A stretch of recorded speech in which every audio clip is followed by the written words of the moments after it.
अंबेडकर के सपनों का भारत पुस्तक लॉन्च की गई। डॉक्टर भीमराव अंबेडकर के सिद्धांतों को लेकर दिल्ली के कॉन्स्टिट्यूशन क्लब में पुस्तक लॉन्च भाजपा संसदीय बोर्ड सदस्य मान डॉक्टर सत्यनारायण जटिया के द्वारा की गई।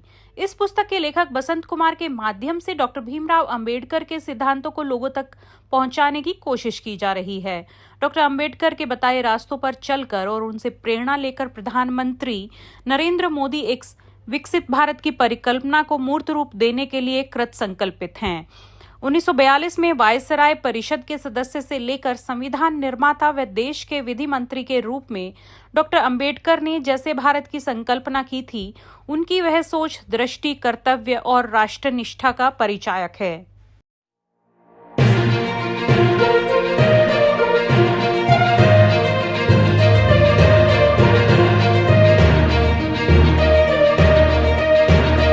आज के कार्यक्रम का जो आयोजन हुआ है वो किस चीज़ को लेकर हुआ है और क्या उसमें मेन बात है? सर, एक मेरी पुस्तक है अंबेडकर के सपनों का भारत, तो आज का कार्यक्रम उसका लोकार्पण करने के लिए हुआ है। अब इसको आप पूछेंगे भाई इसको लिखने की क्या ज़रूरत है, हम अंबेडकर पे हज़ारों किताबें आ गई हैं।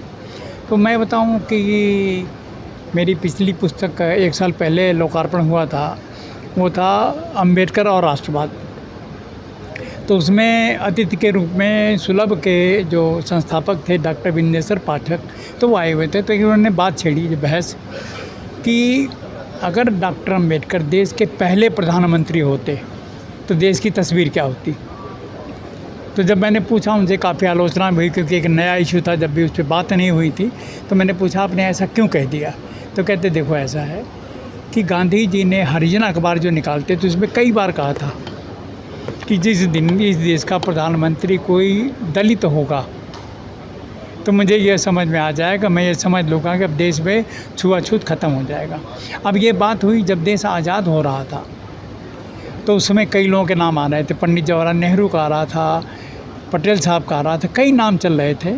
तो उसमें ये बात हुई कि एक आदमी जो दलित भी है, लंदन स्कूल ऑफ इकनॉमिक्स से PhD है, कोलंबिया यूनिवर्सिटी से PhD है, उसके पहले वाइसराय काउंसिल का मेंबर रहा है लेबर, जो कि मिनिस्टर माने जाते थे। जब इतना एक्सपीरियंस वाला आदमी था तो गांधी जी ने उस समय रेडीमेड ऑप्शन क्यों नहीं दिया। अगर ऐसा होता तो पहली बात जो आज रिजर्वेशन का झगड़ा हो रहा है ये नहीं होता, क्योंकि उन्होंने कॉन्स्टिट्यूशन में कहा था कि रिजर्वेशन सिंपली 10 साल के लिए होना चाहिए, उसके बाद इतना डेवलपमेंट हो किसी को इसकी ज़रूरत ना पड़े। नंबर 2 था, वो चाहते थे कि जो नॉन अलाइन मूवमेंट के बाद नेहरू जी कहते रहे, उसके बजाय हमको 2 सुपर पावर्स में अमेरिका और USSR से किसी एक में जाना चाहिए था, प्रेफरेबली अमेरिका के साथ। तो उसमें ये फ़ायदा होता कि जो इकनॉमिक डेवलपमेंट अब हम देख रहे हैं मोदी जी के राज्य में, ये 50 साल पहले हो गया होता।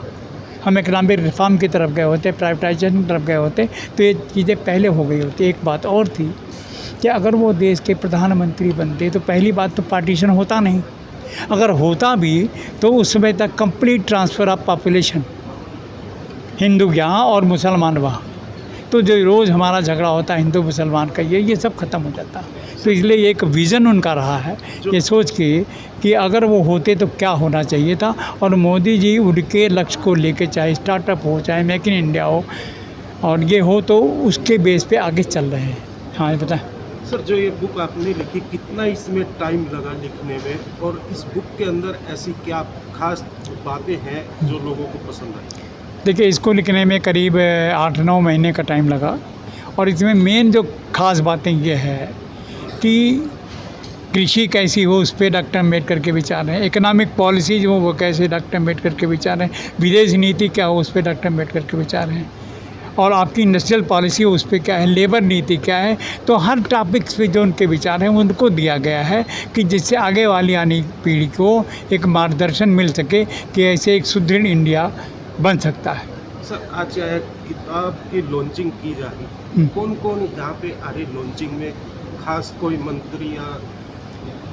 देखिए, अभी एक्सपेक्टेड है डॉक्टर सत्यनारायण जटिया, जो मेंबर पार्लियामेंट्री बोर्ड के हैं BJP के, वो अभी आए थे लेकिन उनका कोई प्रोग्राम था, चले गए हैं। डॉक्टर सत्यनारायण, वो जीतनराम मांझी जी MSM मिनिस्टर, वो एक्सपेक्टेड हैं। और एक भाजपा के राष्ट्रीय मोर्चे के अनुसूचित मोर्चे के अध्यक्ष लाल सिंह आर्य, वो एक्सपेक्टेड हैं।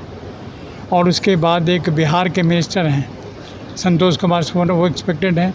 बाकी हमारे संगठन के कई पदाधिकारी यहाँ पे आए हुए हैं, तो ये लोग एक्सपेक्टेड है अभी बहुत जल्दी कार्यक्रम शुरू होगा। ठीक है सर, क्या संदेश देना चाहेंगे जिस तरह जो बुक आपने निकाली और उसमें जिस तरह बताया कि कितना उसको पढ़ने से लाभ होगा नौजवानों को? संदेश तो मेरा ये है कि डॉक्टर अम्बेडकर के सपनों को इनकरेज करने की कोशिश मत कीजिए। हर पॉलिटिकल पार्टी कर रही है, चाहे वो कांग्रेस हो भाजपा हो, उनको सीधा दीजिए। अब आप देख रहे हैं अम्बेडकर का कार्यक्रम में कितने लोग आए हुए हैं। तो अम्बेडकर को रियली आप अगर पढ़ना चाहते हैं, उनको अडॉप्ट करना चाहते हैं, उन पे करना चाहते तो सीरियसली कीजिए। सिंपली उनको कैश करने के लिए उनका नाम इनकैश मत कीजिए। पीके राणा जी, क्या कहेंगे जिस तरह जो आज यहाँ बुक लॉन्च हुई, उस बुक में खास क्या है ऐसा कि जो नौजवान हैं उनको जानकारी?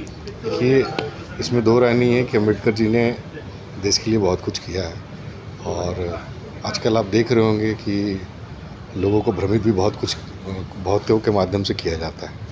तो जैसे कि लेखक जी ने आपको, अभी बसंत जी ने आपको बताया है कि इसमें वो किस तरीके से उन्होंने भारत के बारे में एक चित्रण किया है कि अगर अम्बेडकर जी अगर प्रधानमंत्री होते या फिर और कुछ भी अच्छा हुआ और ज़्यादा अच्छा कर सकते थे।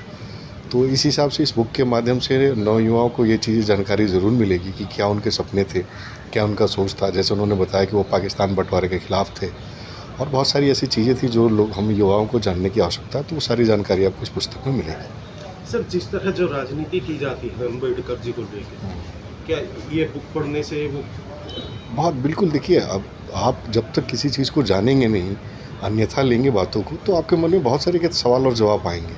तो इस तरीके के जो लेखक हैं जिन्होंने इतने रिसर्च किया है इस बुक्स के ऊपर, हमें ज़रूरी है कि हम उसको पढ़े, जानें, और जो भी आपके अंदर सवाल है, जो इस तरीके की बातें आपके अंदर जुट कर आती है, वो बातों का समाधान मिले। तो उसके लिए ज़रूरी है कि उसका एक उचित उदाहरण आपको मिले, और वो पुस्तक के माध्यम से आपको मिलेगा।